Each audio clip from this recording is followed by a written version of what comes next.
Mapagpalang umaga po sa inyong lahat. Tunay nga po ang Diyos ay mabuti, ang ating Panginoon Heso Kristo.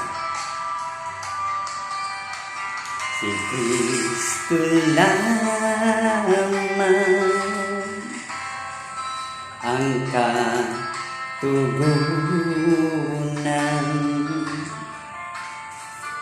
Si Kristo lamang ang kailangan,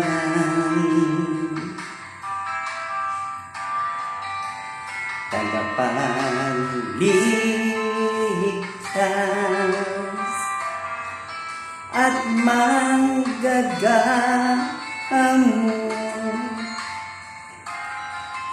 Oh, hallelujah,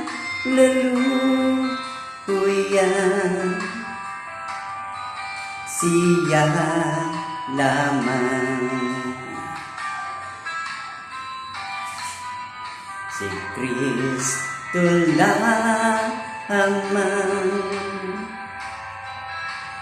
katugunan. Si Kristo lamang ang kailangan,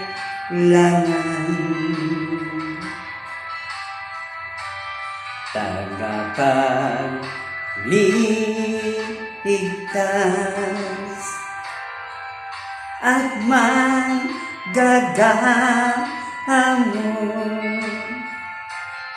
Oh, hallelujah,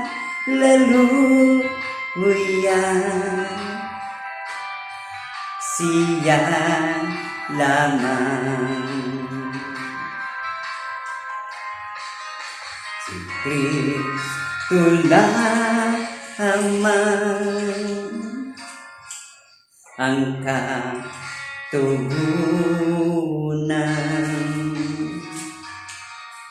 Si Kristo lamang ang kailangan, tagapagligtas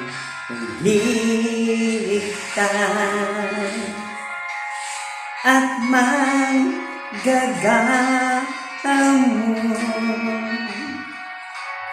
Oh, hallelujah,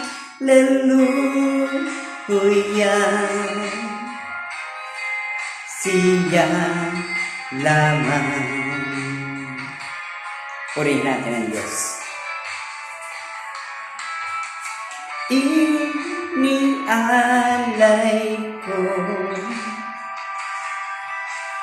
inialay ko ang lahat sa'yo, O Kristo, inialay ko. Inialay ko, inialay ko ang lahat sa'yo, O Kristo, inialay ko ang lahat sa'yo, O Kristo, inialay ko.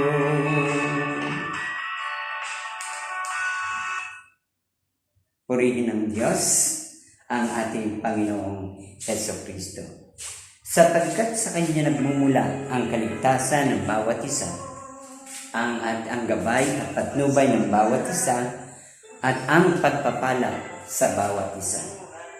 Tunay nga po, ang kapangyarihan ay sa Panginoong Heso Kristo.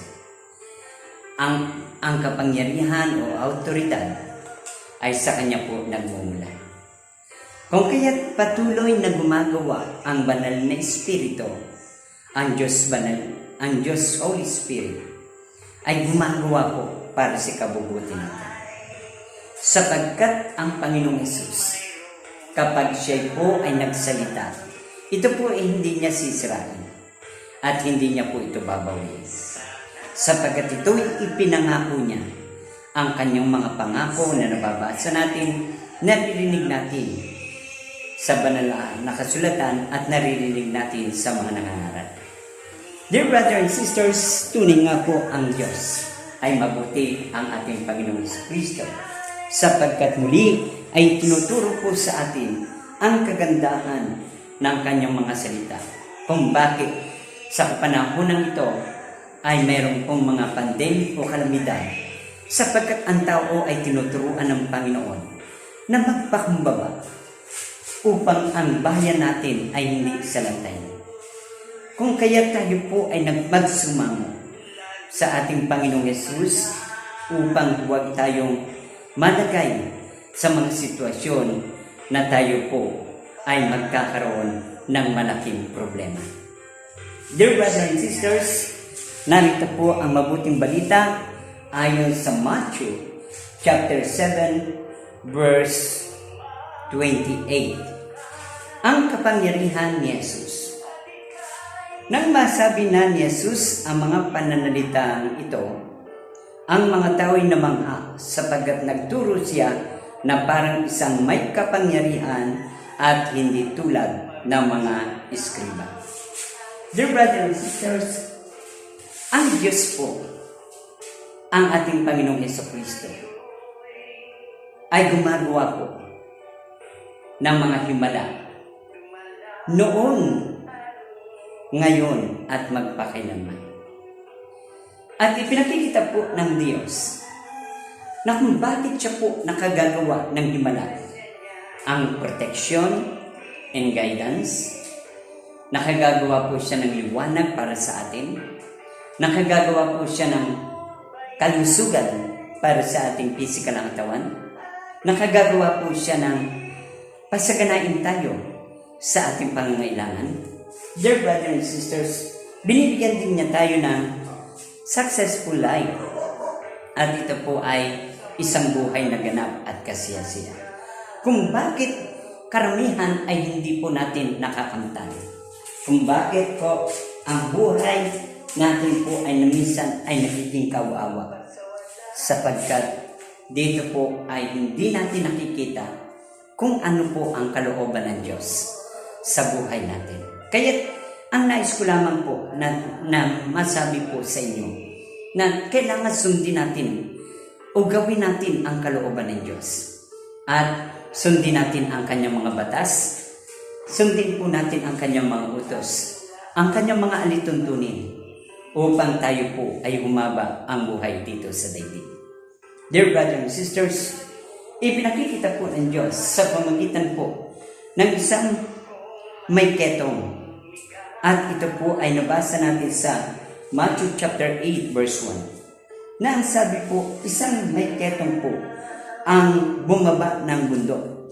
At ito po ay siya'y lumayo at siya po'y humanap ng pagkakataon kung papaano niya po makakatagpo ang Panginoong Yesus. Sabi po ng Jeremiah 23:23, ang sabi po, ang Diyos ay nasa sa lahat ng dako. Siya po ay hindi nasa iisang lugar, sa simbahan o saan man. Siya po ay nasa lahat ng dako. Kahit ka po ay nasa bahay, nasa tindahan, nasa negosyo, kahit saan ka po naroon, ang ating Panginoong Yesus po ay nariyan. Kapag siya po ay sabi nga po ng Roma 10:13, maliligtas ang mga tumatawag sa pangalan ng Panginoon. At ipinakikita po ng Panginoon na bago po ipagkaloob ang lahat ng bagay sa atin, dapat makitaan tayo ng Panginoon ng pananampalataya. At ito po yung pananampalataya na nagiging susi sa mga himala ng Diyos. Kung kaya't ipinakikita po ng Diyos na bago po siya magpala o magpagaling ng mga may sakit. Ang sabi po ng Hebreo 11 verse 1, ang pananampalataya ay mga bagay na hindi nakikita. Ngunit ito po ay tinatawag ng mga taong naniniwala sa kapangyarihan ng ating Panginoong Jesucristo. Sa anong pong paraan yun?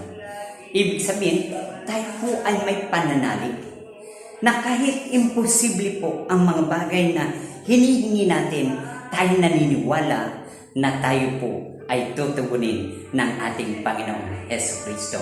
Yan po ay faith. Kaya, at ang pananampalataya po ay mga bagay na pinaniniwalaan natin na ito po ay darating sa ating pong pamagitan ng ating pananalig sa ating Panginoong Hesus. Sabi nga po ay Marcos 9:23, mapangyayari ang lahat sa may pananampalataya. Dear brothers and sisters, ipinakikita rin po ng Diyos na trust in the Lord with all your heart. Ibig sabihin po, kailangan magtiwala tayo ng buong puso, buong isip, buong lakas, buong kaluluwa, at buong buhay natin. Tayo po ay magtiwala sa ating Panginoong Hesus. Bagamat hindi po natin siya nakikita. Ang lalaki pong ito na may ketong, nasa Matthew chapter 8, siya po ay naglakas loob. Alam niyo naman po, pag may ketong, ay hindi po siya pwedeng, pag siya'y nakita po ng mga tao, siya po ay papatayin o itataboy dahil siya po ay nakakahawa. Kung kaya sa panahon din po ngayon, kung ikaw ay may COVID, ay nakakahawa. Kaya kailangan kapag nakita ka ng mga tao na ikaw ay may COVID, ikaw po ay itatabo o i-report sa mga pulis o sa mga barangay. So, dito po pinakikita ng Diyos na ang lalaking ito po ay hindi po natakot. Ibig sabihin, kapag ikaw pala hindi natatakot, ang Diyos po ay makagagawa ng himala sa buhay mo. So, ang lalaking itong may ketong ay nagtanukbong po siya at hindi po siya natakot at siya po ay lumapit, pumunta kung saan po naroon ang ating Panginoong Jesucristo. At nung siya po ay nakita niya ang Panginoong Hesus, agad-agad siya pong sumigaw. At ang sabi po niya, at lumuhod ang may ketong at nagpakumbaba sa harapan ni Hesus. At nung siya'y nagpakumbaba, ay siya po ay hinipo ni Hesus. At ang sabi po ng may ketong, kung ibig po ninyo akong gumaling, mapapagaling mo po ninyo ako. At ang sabi ng Panginoong Jesucristo, ibig ko gumaling ka. At gumaling nga po ang may ketong, naglaho po sa kanyang pag-alis, naglaho po ang lahat ng ketong sa kanyang katawan. Instant na nagganap ang himala. Bakit po? Sapagkat yung faith po natin ay dapat ito po ay malakas o malaki ang ating pananampalataya sa ating Panginoong Hesus. Bagamat imposible. Ang panahon po ng pandemic na ito ay kailangan po natin ang tayo po ay may malaking pananampalataya na kahit hindi po natin alam kung paano ito mawawala sa mundo natin, ang COVID-19, ay kailangan po tayong lahat po ay laging manalangin, tayo po ay humingi ng awa sa Panginoon, lumuhod, magpakumbaba, magsumamo, na tulungan tayo na tayo po ay iligtas sa ganito pong sitwasyon ng COVID-19 na dumadapo sa buhay at katawan ng isang tao. Kaya dear brothers and sisters, so pinakikita po ng Diyos kung bakit ito po ay nakadadapo ang COVID-19 sa isang tao at na parang isang ketong, ito po ay mga kasalanan na hindi natin napapagsisihan. Kaya sinasabi po ni Juan Bautista, pagsisihan nyo at talikdan ang inyong mga kasalanan at kayo patatawarin ng Diyos. So, lagi po sinisigaw ni Juan Bautista sa Biblia, sa John chapter, doon po sa John yun, at saka sa Marcos, meron din po sa Luke. So, nakikita po ng Diyos na ang may ketong po ay gumaling. Bakit po? Sapagkat nakita po ng Panginoong Jesucristo ang kababaan sa kanyang puso. Yung pong nagpakumbaba po siya. na alam niya na walang imposible sa Diyos. Kung kaya siya po ay lumuhod, nagpatira pa, at siya po ay nagpakababa sa harapan ng Diyos na parang wala na siyang magagawa sa ganang sarili niya. At doon nakita ng Diyos, na-touch ang puso ng Panginoon at agad siya pong hinipo ng Panginoong Hesus at pinagaling ang kanyang karamdaman. Kaya, dear brothers and sisters, kung tayo po ay matututo lamang magpakumbaba sa Diyos, kahit anumang salot ay hindi tayo maaapektuhan, hindi po tayo magagalaw ng COVID-19 dahil tayo po ay nagpapakumbaba. Anumang pagsubok sa buhay natin na tayo meron, ay ito po'y aalisin ng Panginoon kapag tayo po ay natutong magpakababa, magsumamo sa ating Panginoong Hesus. At ang sabi po ng Salmo 91, ang sabi ng Diyos, aking ililigtas ang tapat sa akin at kung may hilahil, sila'y aking sasaklolohan at bibigyan ko sila ng mahabang buhay at kaligtasan ay kanilang mararanasan. Tatamuhin. So, dear brothers and sisters, ipinakita po ng Diyos, isang lalaki rin po ang nagpatira pa, ang nagsumamo sa ating Panginoong Hesus sa lugar po ng Capernaum. At dito po ay inilapit po ng isang kapitang Romano ang kanya pong alipin na na-paralyze at naandun po na lubhang nahihirapan sa kanyang karamdaman. At dito po ay naratay yung lalaki, yung alipin. At ang kapitang Romano po ay nagsumango, nagpakumbaba sa ating Panginoong Hesus.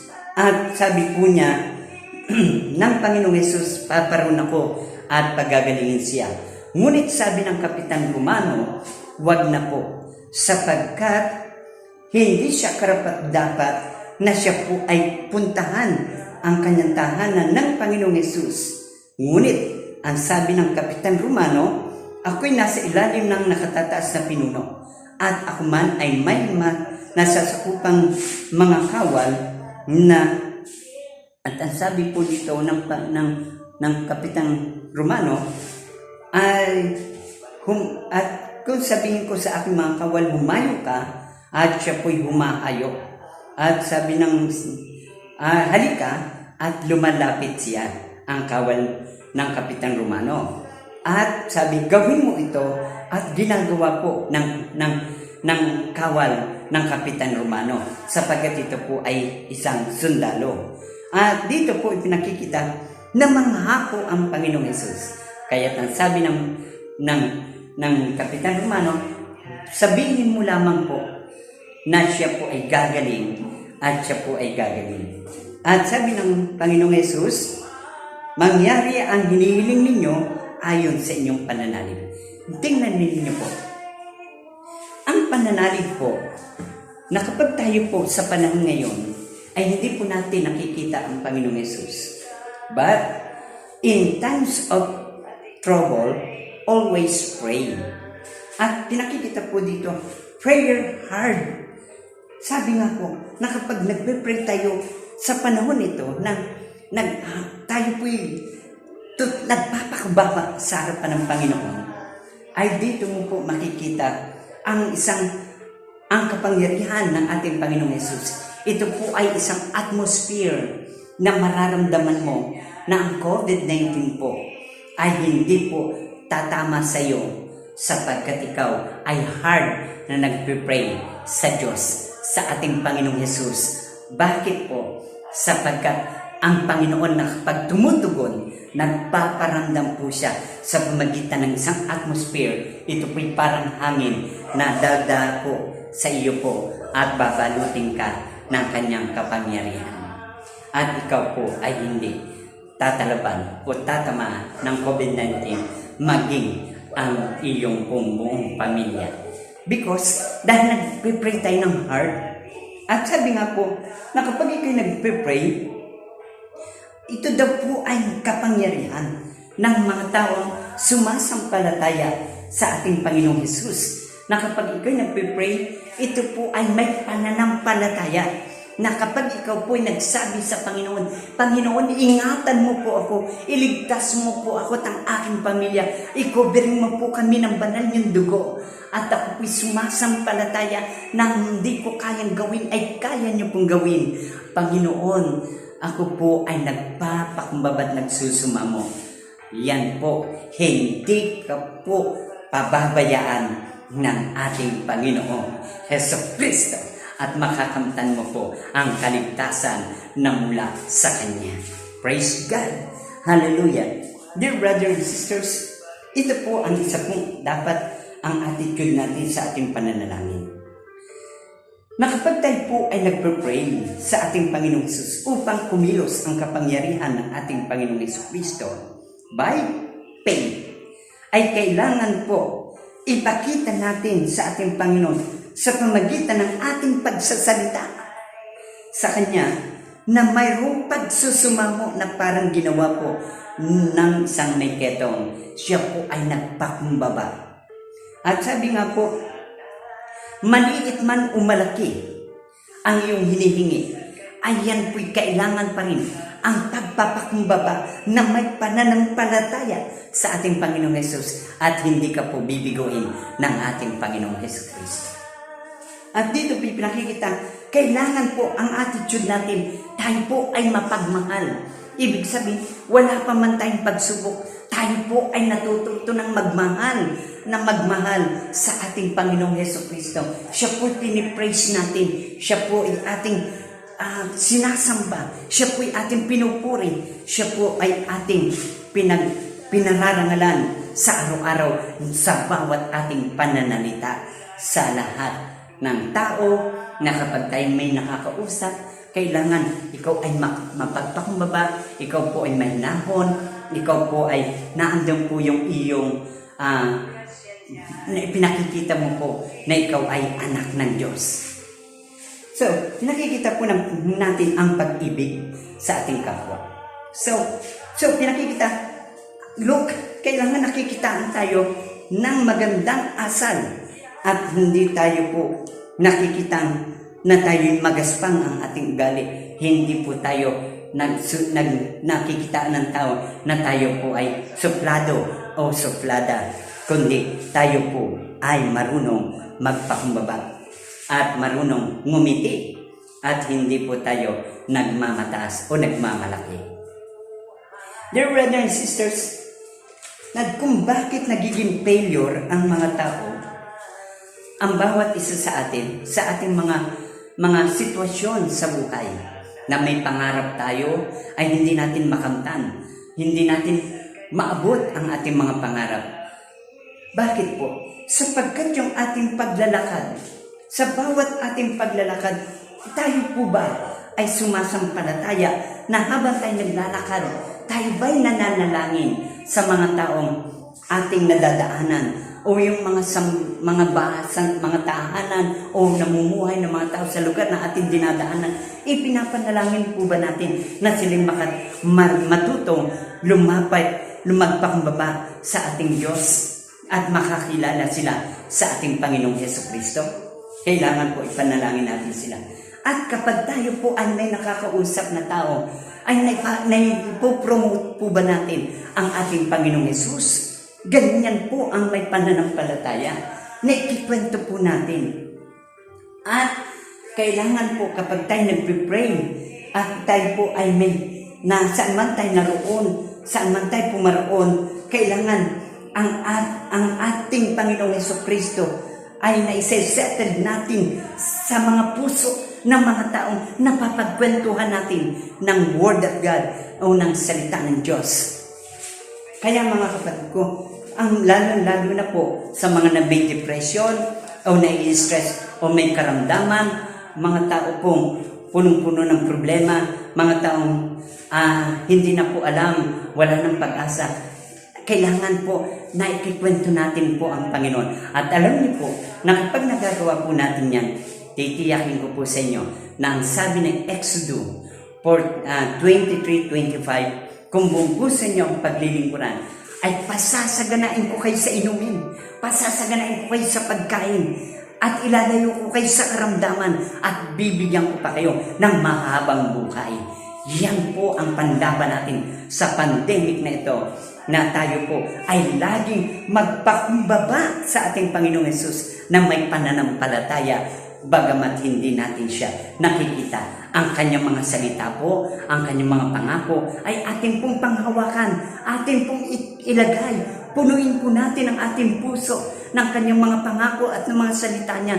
Kung bakit po? Sapagkat dito po, narito po, nanggagaling sa ating puso, batay sa ating pinaniniwalang pangako ng Diyos na kapag tayo nagwika, nagsalita, ay nagaganap po, nangyayari, sapagkat tayo po ay may salita at pangako ng Diyos na pinanghahawakan, kung kaya't nagkakatotoo ang ating pong sinasabi at winiwika o pinapanalangin sa mga taong may mga problema o pagsubok sa buhay o sa sitwasyon ng ating mundo o ng ating bansa. Dear brothers and sisters, kailangan trust in the Lord. Trust in the God Almighty, sapagkat siyang may authority. Ang major po nito ay ang Holy Spirit. Na kapag tayo po'y nagsasalita ng salita ng Diyos, ang Espiritu ng Diyos po ay kumikilos sa mga tao pong may pananampalataya doon sa kanyang mga pangako. Kaya kailangan po, sinasalita rin po natin ang mga salita ng Diyos nga nababasa natin sa Biblia at napapakinggan, na kailangan binibigkas ito na may pananampalataya at ito'y nagkakaroon po ng power sa pinatutungkulan nito. Kaya dear brothers and sisters, ibinakikita po ng Diyos, ang grace ng Panginoon ay nanggagaling at nawi-withdraw natin at nabibigyan tayo ng proteksyon ng Panginoon through words of God. And the power of the Holy Spirit ay kumikilos po upang tayo ay iligtas, tulungan, ingatan sa bawat sitwasyon sa ating buhay. Kaya dear brothers and sisters, ibinakikita po ng Diyos na dapat ang bawat isa po ay may desire sa puso, na ang Diyos po ay bigyan natin ng parangal. Siya po ay pagkagising pa lang sa umaga, awitan mo na siya. Siya po, ikaw agad ay manalangin, hindi agad kape. Huwag mo na pong magkape, huwag mo na mag-almusal. Kundi ang kailangan po, unahin mo ang Panginoong Hesus na sambahin. At unahin mo ang Panginoong Hesus, purihin, parangalan mo. At kung magkaganon, hindi ka po niya pababayaan sa mga pangangailangan mo, sa karamdaman mo'y gagaling, at ikaw po ay hindi pababayaan sa lahat ng sitwasyon na nagaganap sa ating paligid. Ikaw ay kanyang iingatan, ililigtas, at tutulungan sa pangalan ni Jesus. So, dear brothers and sisters, kailangan po araw-araw upang kumilos ang kapangyarihan ng ating Panginoong Jesucristo. By faith, kailangan nakikita ng Panginoon na ikaw'y nananampalataya. Na once na ikaw po ay may salita ng Diyos sa iyong puso, nakakarga ang salita ng Diyos sa iyong puso, ay dapat ito po ang inyong bibigkasin. Dear brothers and sisters, bless yourself. If you bless yourself, the words of God and the Holy Spirit is agree. Ito po ay uma-agree sa iyo. Bakit po? Sapagkat kapag binibless mo ang iyong sarili, na sinasabi mo, my life, ang buhay ko at pamumuhay, habang ako'y nabubuhay, ay punong-puno ng kagalakan at punong-puno ng kasaganaan at kaginhawaan. So bakit? Imposible, sapagkat wala ka naman trabaho. Pero kapag ikaw ay nagsasalita ng mga salita na magaganda at ito'y nakabatay sa iyong sa salita ng Diyos, doon sa iyong na nasa iyong puso, sa ipangako ng Diyos dahil ikaw ay may pananampalataya doon sa kanyang mga salita. Ano man bigkasin mo at sabihin mo, ang aking kahadiyero, ang aking wallet, ang aking bag, hindi mauubusan ng pera. Yan ay laging mapupuno ng pagpapalang pinansyal. Ang buhay at pamumuhay ng aking pamilya ay nasa financial prosperity. Ang aking pamumuhay po, ang aking katawan ay mananatiling malusog.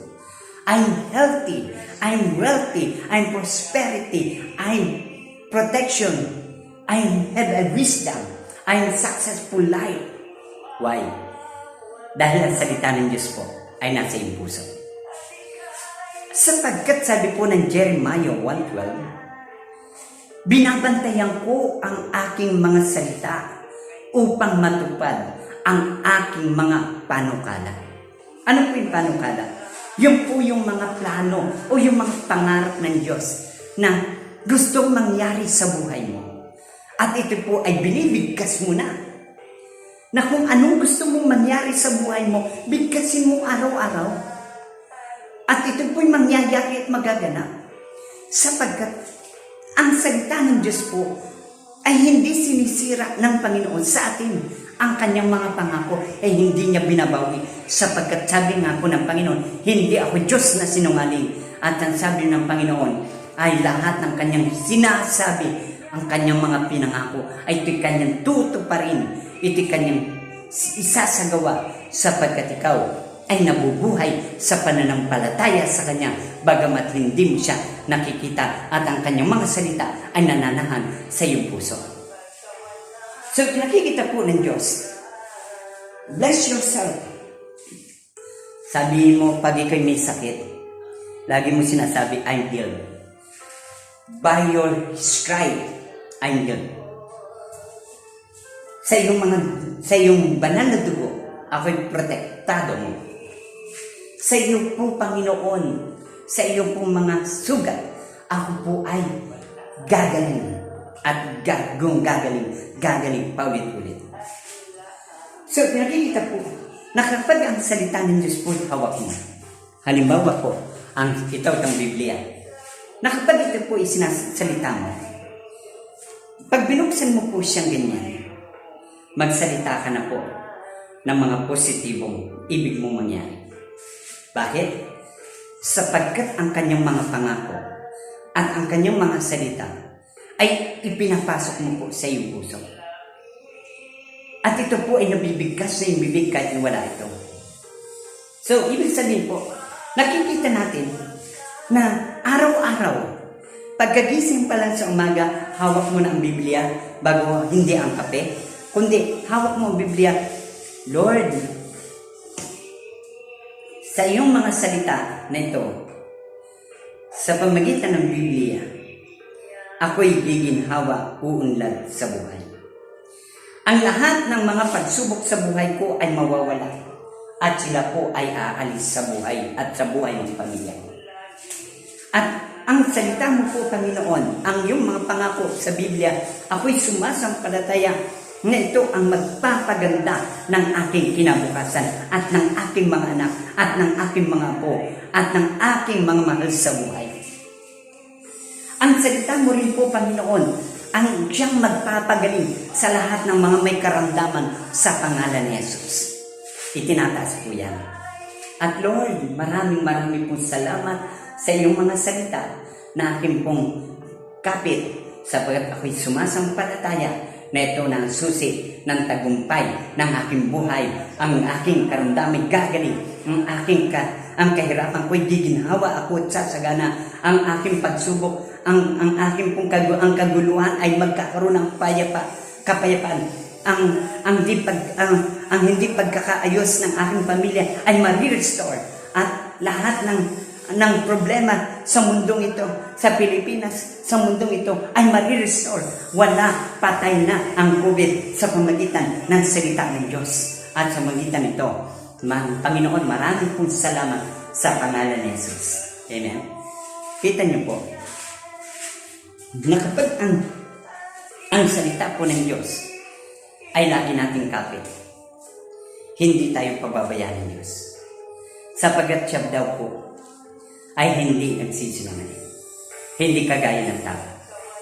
So, pinakikita po ng Diyos, anumang gawa ng stronghold, ng mga masamang espiritu, ito po ay naglalabasan. Kapag nagsasalita ka po ng by faith ng mga positibo na gusto mong mangyari sa buhay mo. Kaya kung ang iyong anak po kung ang iyong anak po ay kukuha po ng exam, lagi mo sinasabi, by the power of the Holy Spirit, according to His promises, I say to you, my son or my daughter, you are passed in your exam, sa iyong exam. Sapagkat sabi ng Panginoon, ang hindi ko magagawa ay magagawa ng Diyos. Luke 18:27. At ang sabi ng Panginoon, sa Kanya ay walang imposible. Luke chapter 1 verse 37. Magagawa ng Diyos ang lahat ng bagay. Ang sabi po ng Jeremiah 32:27. Kaya anak, pasado ka na, ikaw ay giginhawa sa buhay, ikaw ay uunlad, ikaw ay ang pinakamayaman sa ating buong Cavite, sa buong Metro Manila. Ikaw ang pinakamaganda ang buhay, anak. At naniniwala ako na ikaw ay pagpapalain. So, ibig sabihin po, ang ating mga anak din, ibibless mo po. Ibibless mo rin ang iyong mga mahal sa buhay. Ang iyong asawa, kapag nagtatrabaho ang iyong asawa, ibibless mo po siya sa kanyang pag-alis upang at-ingatan siya ng Panginoon. Kaya, huwag po laging tayo ay magsasalita ng negative. Sapagkat once na nakapagsalita ka ng negative, ang bad spirit po agad-agad papasok yan sa iyo. At hanggang sa ikaw maging negative thinking. Kaya pinakikita po ng Diyos, bless yourself. At ang Espiritu ng Diyos, na kapag nagsasalita ka ng mga magagandang bagay na salita, sa ikabubuti mo, ang Espiritu ng Diyos po ay kumikilos ito po sa buhay natin at tayo po ay hindi makakaranas ng masamang problema. Hindi tayo makakaranas sa tayo magkasakit, hindi tayo makakaranas na tayo maghirap, hindi tayo makakaranas sa tayo masadlak sa kaguluhan sapagkat tayo protektado ng ating mga sinasabi araw-araw. Sabi po ng Proverbs 18:21, ang buhay at kamatayan sa dila na kasalanan at ang kahirapan at kasaganan ay nasa ating bibig. So, nakikita po ng Diyos, confess all your needs. Sabi nga po, and the Spirit of God works, ay kumikilos, nagtatrabaho kapag sinasabi mo, I'm healthy, I'm strong, I'm free. So, ipinakikita mo po ng ating personality ay magiging pagpapala sa lahat ng tao. Kaya, kahit sino po ipag-pray mo, pinagpapala ng Panginoon at pinagagaling at binibigyan ng pagpapala ng Diyos. Dear brothers and sisters, last, so pinakikita po ng Panginoon, ayon po sa Act chapter 2, verse 17, in the last day, I will pour out my spirit sa lalaki at sa babae, sa bata at sa matatanda. So, ibig sabihin, wala siyang pinipili. If you have faith in God, nothing is impossible to please God. Sabi nga po, na kapag ikaw po ay naghahari sa iyo ang Espiritu ng Diyos, dahil ang kanyang mga salita po ay binabantayan niya. Alam niyo po ba na kapag ang salita ng Diyos po ay nakapasok sa iyong puso, ang Espiritu po ng Diyos ay nananatili dyan. Sapagkat binabantayan po niya ang kanyang mga salita. na kapag ito po is binibigkas ng isang taong may pananampalataya at may sinasabi niya lagi, I am the child of God. I am the servant of God. I am a victory. I am a free. I am healthy. At sabi nga, bago ka malis ng bahay, ako ay aalis at maghahanap buhay at naniniwala ako, Panginoon, na ako po ay magtatagumpay. So, pinakikita po, sinasabi po, wala tayong biniwika na hindi ayon sa kalooban ng Diyos. Sapagkat sa Diyos po, ang aking Panginoong Hesus nagsabi na mapalad ayon sa John chapter 20, verse 21 at 29, ang sabi po niya ay, ang sinasabi po ng Panginoon, mapalad ang mga naniniwala kahit hindi ako nakikita. At sabi po ng Revelation chapter 6 at 21 verse 6, ang sabi po niya, naganap na. Ako ang Alpha at ang Omega, ang simula at ang wakas. So, ang sabi po ng Panginoon, doon po sa Matthew 12 verse 36, ang sabi po niya, pagdating ng paghukom, ay hahatulan ang tao batay sa kanyang sinasalita. At sabi po naman ng Panginoon, para hindi tayo mahatulan, ang lagi nating panghawakan, ang sinasabi ng Panginoon sa John chapter 14 verse 12. Ang sabi po niya, manalig kayo sa akin at makagagawa rin kayo ng mga bagay na ginagawa ko at higit pa rito. So, ibig sabihin, lagi tayong mabubuhay tayo batay sa kanyang mga pangako. At sabi ng Panginoon, manatili kayo sa akin at mananatili ako sa inyo, John 15:7, at siya po ay mananatili at anuman daw hingi natin sa kanya ay pagkakalaw.